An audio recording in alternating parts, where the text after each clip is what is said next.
Here it is, my friends. The mustache heard round the world.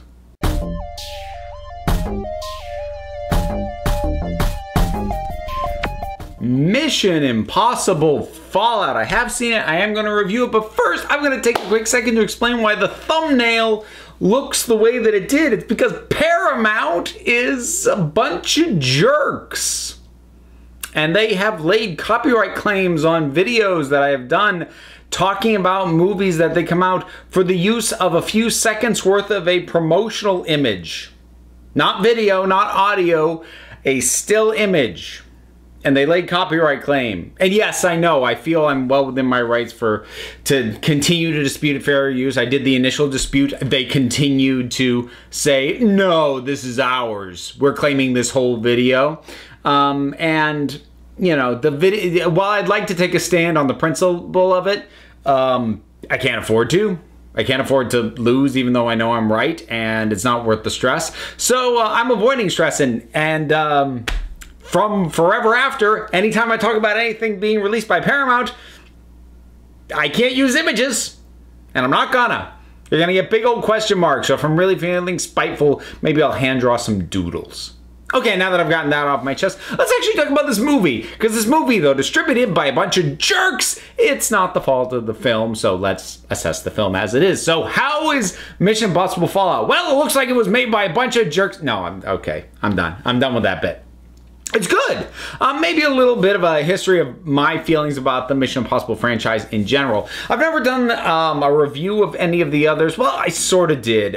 Mission Impossible Rogue Nation made my top 10 movies of that year when I did my annual list. I can't think of the year now off the top of my head. 2015? 2014? Yeah, whatever it was. So I do like this franchise, and I've liked it since the beginning.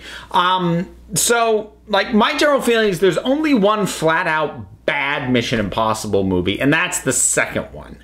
My favorites are actually, honestly, the odd-numbered ones. I like 1, I like 3, I like 5.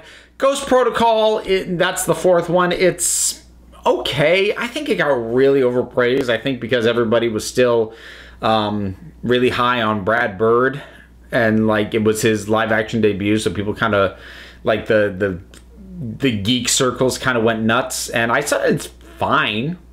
I don't think it's one of the better ones. So now we have Mission Impossible Fallout, and I was nervous going into this for a couple of reasons. One, superstitiously, it's an even numbered, and I haven't liked the even numbered ones as well. And I was afraid we were looking at an opposite of the Star Trek movie curse thing.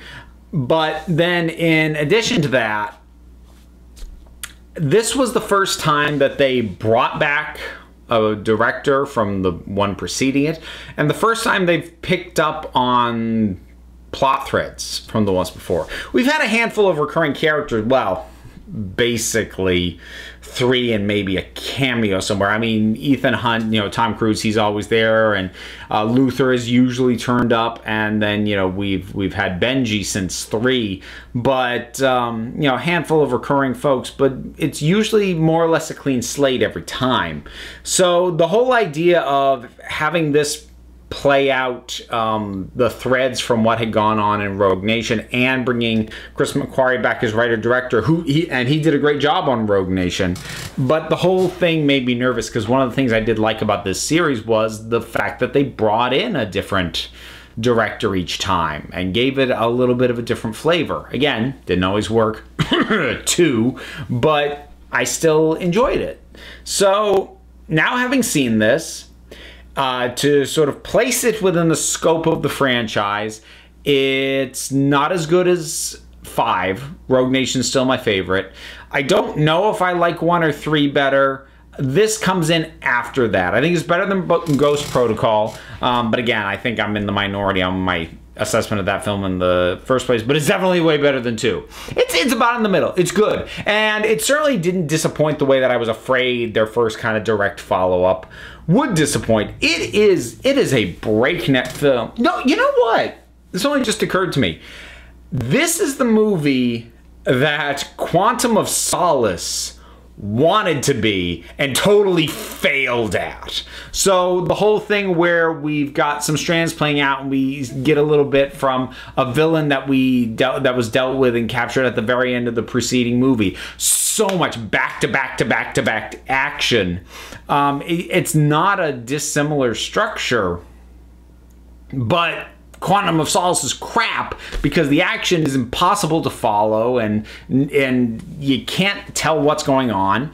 And Mission Impossible, you can follow the action and it's good and it's fun and it's intense. How's the plot? It's about standard for these. I don't really think I could tell you. They're trying to get some nukes. They're trying to get and disarm nukes. I can tell you that much. But the specific ins and outs in terms of who betrays who, why they are about to pull off the thing that they're about to pull off, and what that will allow them to do next, and how that contributes to the greater thing. I followed it well enough while watching. I wasn't like going, I don't understand what's going on, but I couldn't like tell you now. I couldn't actually chart it out for you having seen it, but that's not, for me at least, that's not really a problem because these films do a really good balance in terms of keeping things moving but not feeling like it's just beating you over the head with action. It knows the points at which to take a breath, have a character beat, have a transition, slow down for just a scene so that we get a chance to appreciate when the action gets really high octane, and it does get really high octane. I wouldn't say these are the best action sequences. Like, there's nothing quite as jaw-dropping as like the opera sequence in Rogue Nation, but they are all really good. The bathroom fights is probably one of the highlights, but there's also a really impressive chase sequence through the streets of Paris, and hats off to the Paris police. Boy, they gave a good chase, seriously. And it's also nice that we have a new actual recurring character because Ilsa Faust, who was introduced in Rogue Nation, is brought back, and she was a big highlight from that film, so it was very nice to have her back as well. Henry Cavill, as kind of a CIA heavy, he does that. He's big and intimidating, and he looks the part, and he plays it pretty well. Yeah, I think he needed a part like this. I think he needed to kind of do well in a bit of a more utility role because, you know, they'd been pushing him as a lead, obviously, in Superman, but also something like Man from U.N.C.L.E., which I didn't see, but I heard he was fine in, but the film didn't do especially well. So I think it was good for him that he got to be in something, you know, that is doing quite well. And is well reviewed. I think that he probably needed that.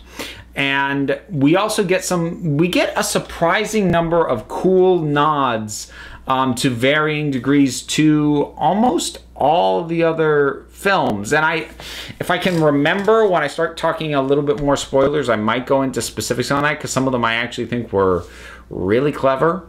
And yeah, I mean, this is exactly what it looks like. It is a chance to watch Tom Cruise just work his body into the ground. He takes a beating in this. Some of these things really, I mean, I was gonna say they look like they hurt. Some of them did. I think he broke an ankle or something in one of the jumps. Like this is a brutal film. And when things hit, they hurt.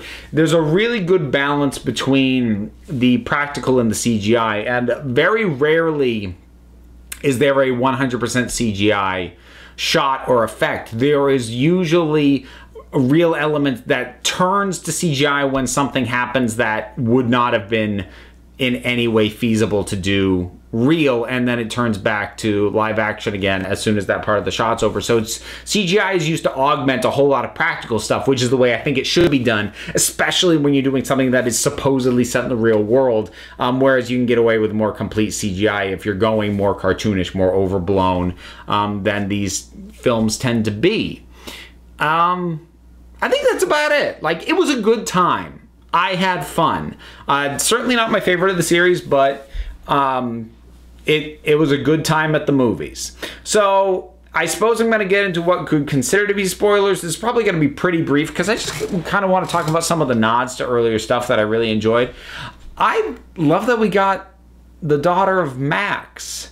So you got to be an old fan of this, because Max was Vanessa Redgrave's character in the first Mission Impossible, and she was basically a black market broker kind of person, and her daughter has taken things up in her stead, and I thought that was a cool little nod.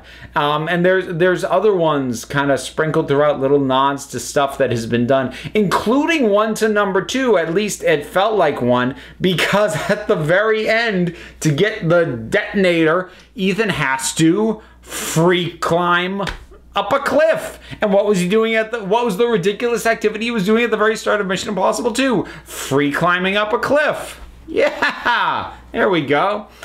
So that's probably the only spoiler I need to talk about, that I wanted to talk about, really, because, like I said, it's not a plot heavy. Well, no, that's not true. It is plot heavy. It's plot heavy in the way spy movies are. It's overly twisty. It's overly complicated, but it knows to use that overcomplication as a way to get us between madcap set pieces, as opposed to something like last year when I saw Atomic Blonde, and that movie was good, but the ratios were almost the inverse of this. It was way more backstabbing and intricate plotting to just a little bit of action, and when it actually bogged the film down in the plotting and expected us to get invested and follow everything that was going on, it got harder to get invested. Whereas this, I understand it just enough that it gets me from point A to point B, and both point A and point B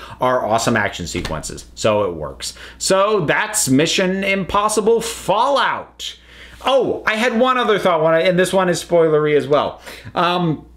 So Alec Baldwin died, and we should have seen that coming, because being the director of the IMF, he's only the second one we've seen killed, but we never see them in that position more than once. We kind of sort of did this time, because Alec Baldwin took on the position officially at the very end of the previous movie, but he wasn't in that position for the majority of it. So I'm starting to feel like being the director of the IMF is a bit like being the defender against the dark arts professor at Hogwarts. You are not going to be holding that position for very long. So I'll wrap it up on that note. Have you seen Mission Impossible Fallout? What'd you think about it? Whatever your thoughts are, drop something down in the comments. Let's talk about it. You know the stuff to do. I have a Patreon. It's kind of the big one, but there's that and a whole bunch of other stuff. It's all down in the description. Check it out if you feel like it. And until next time, this council is adjourned.